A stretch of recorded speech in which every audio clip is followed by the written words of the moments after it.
Hey y'all, it's Lindsay with the Fiber Seed, and it is WIP Wednesday where I share what I've been working on.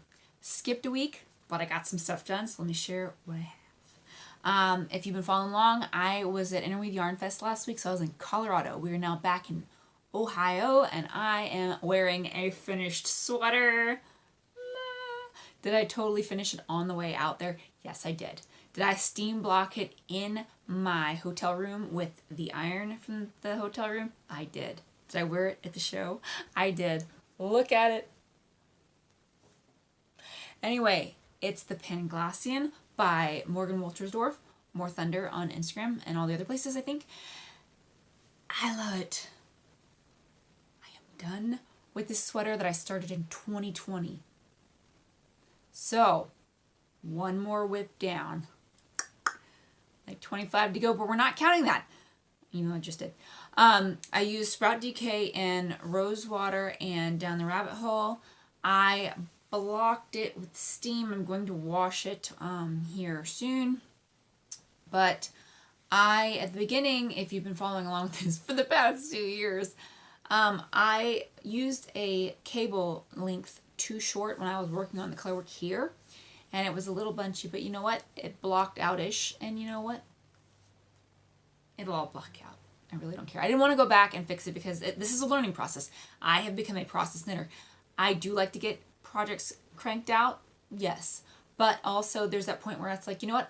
I'm learning and getting better daily on the whole knitting thing. So I've been doing it for long enough right now. But there's always room to learn, and you know what? Those little things where you're learning, they're good to see. Anyway, so finished it. Super excited about it. What else did I do? I started this while I was on the trip. Y'all, if you've ever gone on a trip before and you do that thing where you're like, I'm going to run out of projects. Oh no. And then you pack 15 of them. I was trying to be realistic this time. I packed 4 and I put my hands on 3. I finished 2 of them, got pretty far on one of them, and then didn't touch one. Just one. So I did pretty good. But I started and finished Reese's socks. Look at this. They are so wild, and the camera doesn't know what to do with this like highlighter color. Anyway, this is Reese's colorway Sunstar, and I knit him a pair of socks because I knit Penelope a pair of socks. So super excited about this. I did not pick it up in any specific spot. This is what half and half speckleds will do. And I'm super excited that I got to knit something that Reece dyed. So, I got socks for him. Hopefully he doesn't have a growth spurt between now and 5 minutes from now. So, I used an Ann Norling pattern. It's just a basic, like, pick your gauge, pick your yarn weight, and knit. So here we are. Did that. I used Sprout GK too because we all know how I am with socks. If it's on a sock weight yarn, it takes me forever. Unless it's little shorty socks. So, I don't know why. Bam, done. What else did I work on? The Rexy Mini sweater for Penelope. I'm using Amelia on it so that she and my niece Amelia will have matching sweaters.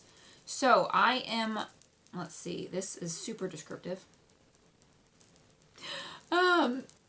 As to where I am.